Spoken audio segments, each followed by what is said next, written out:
তফাৎ হচ্ছে 20 বছর। আমি পরীর থেকে 18 বছর বড়, আর আমি ওর মাসি। তো আমাকে সবসময় সবাই স্মল বাচ্চার মতন ভাবতো। তো আমি একটা ইনসিডেন্ট বলতে চাই। তো যখন আমি গ্র্যাজুয়েট করে যখন আমি আমার চাকরি পেলাম, যেটা আমার কলেজ থেকে চাকরি, তো আমি প্রথম যে ফোন করেছিলাম সেটা বড় মামুকে করেছিলাম। তো আমি I remember I told my parents and বড় মামুকে বলো খুশি হবে। তো আমি and was just after covid, so I call মামু আর আমি বললাম যে মামু আমি চাকরি পেয়েছি। বলে তুই তো কলেজে পড়িস। আমি বলছি না, আমি এখন চাকরি পেয়েছি, আমি 2 মাস পরে জয়েন করব। তখন বললো আচ্ছা কি চাকরি কিসের। তো আমি বললাম, আর আমার মনে আছে আমি যখন আমার স্যালারি স্ট্রাকচার বলছিলাম, তখন মামু হঠাৎ করে বললো এই বাবা এ কি।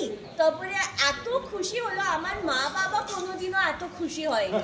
আর তারপরে আমাকে বললো তোর বাবাকে ফোন দে।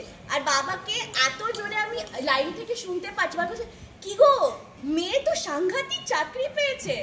আর এটা আমি কোনোদিনও ভুলবো না। তারপরে যখনই আমি তারপরে হি আস্কড মি অ্যাবাউট আমার চাকরি কি, আমি স্টার্টআপে কেন করছি, and he had very precise insights about all of them. আর এটা আই থিঙ্ক সবাই জানে যে আমাদের ফ্যামিলিকে মামু আর মামিমণি, দুটো মামিমণি এত সাপোর্ট করেছে। প্রত্যেকবার আমার মনে আছে পুজোয় আমার জন্য জামা আসা হতো।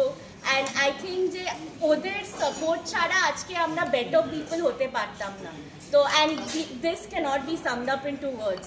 তো মানে অ্যান্ড আই থিঙ্ক ওরা যে 3 ভাই বোন, কোনোদিনও মনে হয়নি different family. And I think we've been able to carry that trend forward, where even the cousins, আমরা কোনোদিনও ভাবি না যে আমরা different family. And but thank you for being there for us all the time. Good.